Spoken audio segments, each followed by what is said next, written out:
Excelentíssimo desembargador, presidente, excelentíssimas senhoras desembargadoras, excelentíssimos senhores desembargadores, excelentíssima senhora representante do poderoso Ministério Público do Trabalho, ilustríssimos colegas e ilustríssimas colegas advogados, advogadas aqui presentes, ilustres diretores, diretoras sindicais, representantes de entidades de classe, especial saudação, magistrado, Dr. Carlos Alberto Pereira de Castro, importante liderança da magistratura catarinense nacional, representando a Associação dos Magistrados do Trabalho, senhoras e senhores trabalhadores públicos, federais, integrantes da categoria profissional, cujo sindicato é o autor do requerimento que ganha apreciação em grau de recurso, senhoras e senhores, polêmico. Há poucos dias se comemorou, em sentido inverso, obviamente, os 50 anos do golpe militar que lançou esse manto escuro sobre a história do nosso país.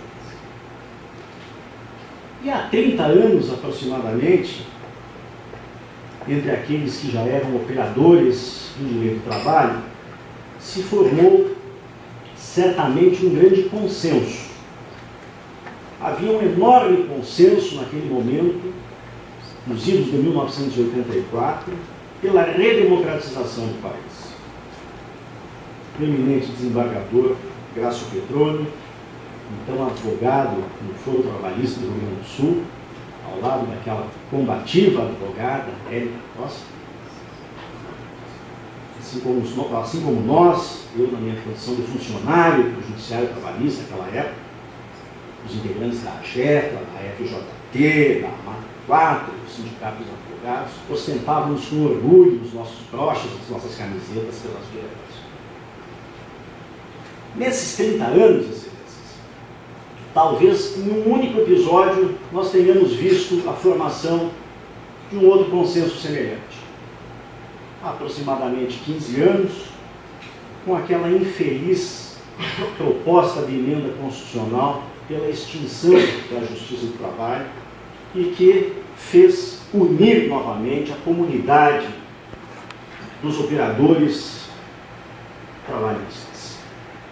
Felizmente, até 43, de autoria do senhor Aloysio Nunes Ferreira, ou pelo menos da relatoria do senhor Aloysio Nunes Ferreira, foi derrubada no Congresso Nacional graças à nossa mobilização.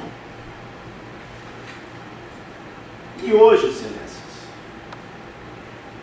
é preciso que se reconheça.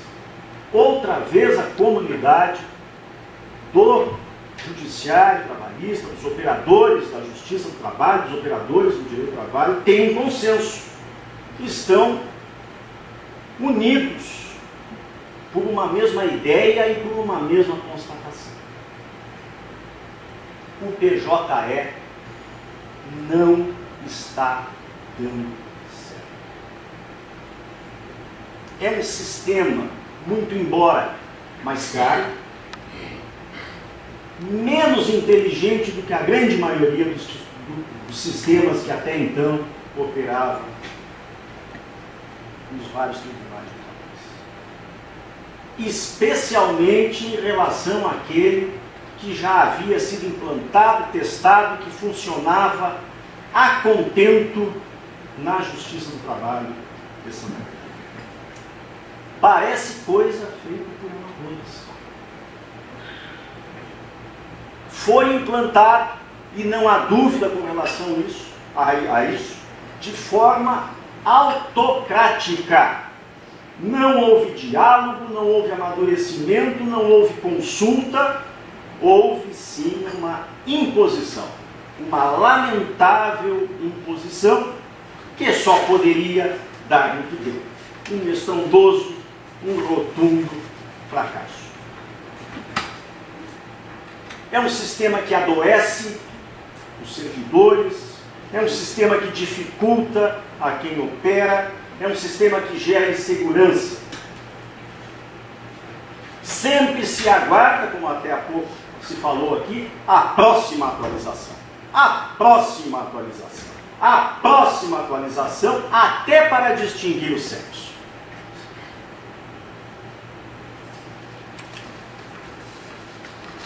Mas o tribunal não pode interromper essa implantação pilastrável. O tribunal é assim tão subordinado às determinações do Conselho Superior? Não pode sustar, mesmo que seja consenso que não funcione, que piore. Mas onde for parar, excelências, a autonomia dos tribunais, o autogoverno dos tribunais? O Tribunal Superior Eleitoral fez publicar no Diário da Justiça, no dia 5 de março agora de 2014, uma portaria com uma única frase: ficam suspensas as atividades relacionadas à implantação do PJE na Justiça Eleitoral. Bom, e quem havia mandado o TSE implantar o PJE não foi nem o Conselho Superior da Justiça do Trabalho, até porque lá não existe Conselho Superior da Justiça Eleitoral, foi diretamente o todo-poderoso Conselho Nacional de Justiça. E o TSE, do ponto de vista financeiro, estrutural, de disponibilidade de meios materiais, de implantação de meios de informática, é ele sim também todo-poderoso. E decidiu: o PJE não dá. Assim como está, não dá. Vamos parar. O TSE tem mais autonomia constitucional do que quer ter de Santa Catarina ou que qualquer outro tribunal brasileiro? Não. A autonomia constitucional, do ponto de vista administrativo e financeiro, é assegurada ao Poder Judiciário e que se traduz nas competências privativas estabelecidas pelo artigo 96. Sendo que aos tribunais compete privativamente dispor sobre a competência e o funcionamento dos respectivos órgãos jurisdicionais e administrativos. E também compete privativamente organizar suas secretarias e serviços auxiliares e os dos juízos que lhes forem vinculados. O poder regulamentar do Conselho Superior da Justiça do Trabalho é ele próprio altamente discutido. Eu não vou aprofundar essa discussão aqui, ela foi extremamente bem trabalhada pelo parecer do eminente procurador-chefe, na época, o doutor Ego Ferreira Júnior, mas o ponto merece pelo menos uma rápida menção. O artigo 111-A da Constituição, pela Emenda Constitucional 45, atribui ao CSJT a supervisão administrativa, orçamentária, financeira e patrimonial da Justiça do Trabalho na forma da lei. Esta lei não veio. O CSJT, diferentemente do CNJ e do do CNMP, não teve atribuída diretamente pela Constituição, diretamente atribuído pela Constituição, o poder normativo. Para aqueles outros dois conselhos, o poder regulamentar foi diretamente atribuído pela Constituição. Já para o CSJT, foi atribuída pela Constituição apenas a função de supervisão administrativa e orçamentária, financeira e patrimonial, na forma da lei. De modo que o poder regulamentar, que pode ser exercido pelo TST, diretamente ao poder regulamentar relativo à sua atribuição primária, diretamente cometida pela Constituição, que é o de supervisionar. 30 segundos para concluir, doutor.